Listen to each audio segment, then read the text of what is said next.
analytics last week. It seemed like he played pretty well at Florida and carried that into Texas. Yeah, I think Fee's starting to get the spacing of where we need him, and he's starting to do a better job of, hiding on the baseline and getting to the dunker spot when we need him to. I think we need him to finish at the rim because we need a paint presence. As you know, this team, we like to cut, we like to, off-ball screen, so our paint presence can come from passes and come from drop-offs and stuff like that. So just got to keep finishing around the rim, and then he's rebounded it really well. He let Shedrick get to him in the first half of that Texas game, but in the second half, I thought he brought a lot of energy that we needed on the glass. On this, you got it, Is it a confidence thing, a toughness thing, where maybe he's not finishing at the level that you guys want him to so far? Like, what do you think maybe that block is for him? Yeah, I think it was just, I don't know if it's a confidence thing for him. He was great this summer, and he was great going into the preseason. I think it's just been about finding the opportunities to get rim shots. I think in the summer, a lot of them came out of post-ups and stuff and quick moves, and it hasn't as much this year. Why? I don't know. But just the ability to finish, off the baseline and stuff and stay hidden and kind of keep good spacing, because if his man helps up, he needs to be available for a lob.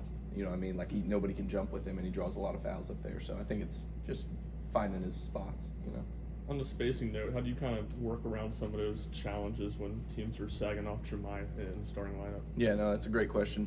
I think, obviously people have started to do that, and people play analytics. There's certain teams that like to play analytics like that, and I think with Jemai, the more is he just got to be a screener, and he's got to keep moving. And he had 8 points. That was the most he's had at 4 games, in a game where teams were doing that to him. So he started to learn, like, if people want to do that, then I'm going to get a lot of driving angles. And Felix did a great job ducking in and giving him an angle on a couple drives. And so I think he's starting to learn it, but he's just got to be a great screener, offensive rebounder, and keep moving and driving the ball. Because if they don't want to respect him, it's going to be hard to drive him or to not stop him from driving whenever you got no angle. In the second half, it seemed like he was much more aggressive in trying to get to the rim. Is that kind of the message to him right now, and how much does that help him, even if teams are sagging off? For sure, yeah. He can't. You can't be like a non-offensive player when you're out there and just concede to what the defense is giving you. So, we want him to play aggressive and attack and get a piece of the paint. And if that paint touch equals a shot by him, that's great. But sometimes I think he got Jordan a 3 in the Texas game. Like, that's the type of shots we need, inside out.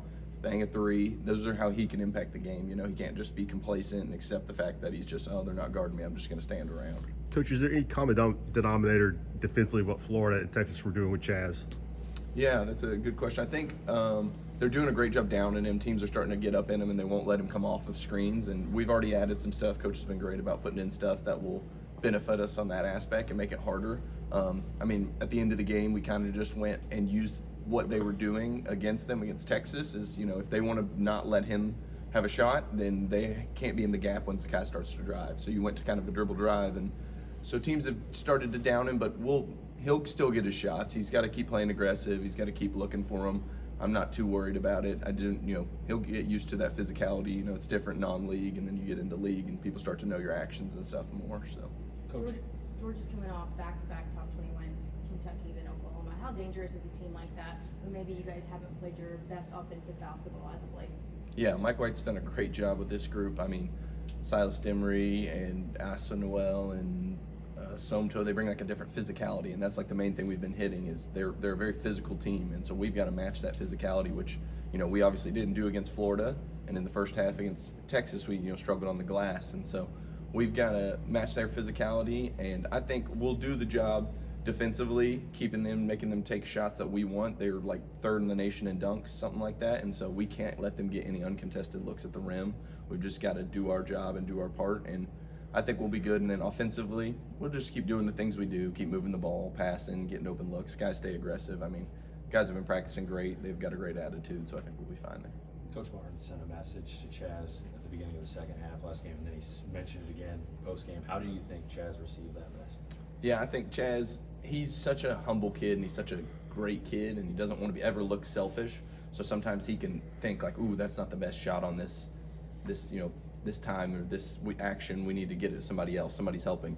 But coach wants him to know, like, that's what you're best at. Like, what you do is you shoot the ball at an elite level, at an NBA level, and so we want him to do that for us. And coach is just trying to get across to him, if you pass up opportunities now, they might not come back later in the game because teams don't want you to get a shot, and so you've got to take the ones that are there.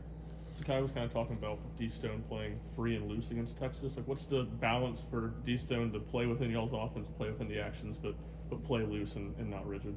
Yeah, he as soon as the game ended, I just told him, I was like, great game. You know, we know you've got that. I said, but you got to keep doing the other stuff. You got to keep rebounding. You got to keep playing defense, because if you don't, coach will start to get on you about that. And he can't become complacent about the fact that like he's a talented offensive player and think that that's going to be the defining factor of what keeps him on the court.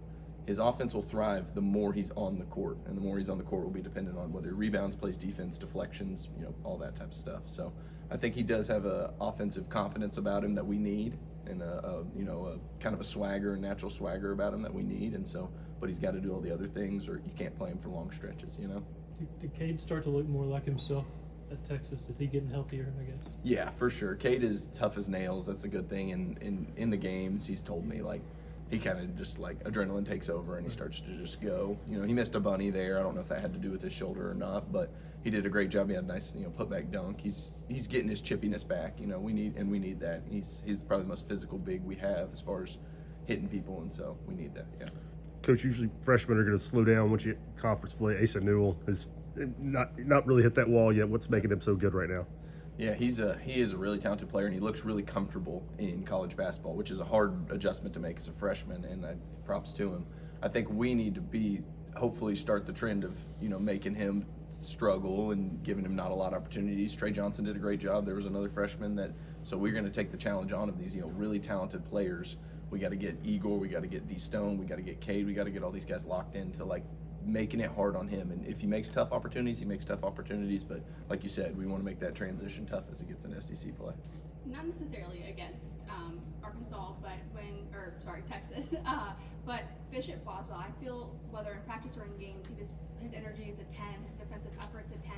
How important is it to have a guy like that, whether in practice or game time, to have someone make an impact like that? Oh, 100%. I mean, that was my whole career, not many minutes, a lot of watching. So, but coach always challenged us when I was a player to, have great energy, get on SportsCenter, all that. And Bishop's in a different role because he's going to play in a lot of games, but he has a great energy, keeps the guys really confident. I mean, I remember during the Texas game, I see him walk up to Igor, put his arm around him and tell him something, and Igor like shook his head and just dapped him. And so clearly he's giving him good positive energy and positive, advice about what to do. So he's been great though. He's really handled it well, and I think he's starting to learn, You feel Gainey started to come out of his mini slump there towards the end of the Texas game? Yeah, for sure. Jordan's he takes the right shots, and so I never really worry about that, He always takes the right shots. He's starting to see it, and he's only gotten better shape and physically, and so he'll be fine. And it's good to see him hit that corner three. It was a huge one, and you just can't hesitate on ones like those, and so it's good to see him, whether he made it or missed it, he shot it,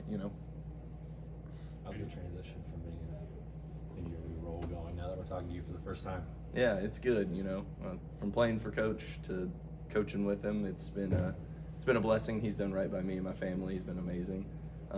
It is funny that the things that I used to be like as a player, I used to think like, why does he get mad about that? You start to get irritated about, and you kind of feel a little bit of hypocritical from what you were used to think. But like passing, for example, coach used to really get on about, not passing and hitting guys in the numbers or hitting them in the face, like off. And I used to be like, why is that big a deal? And now it happens in practice, and I get so frustrated. So I kind of get it, but it's a great transition. Anything else? Thanks, Lucas. Thanks, Coach. Lucas. Thank you.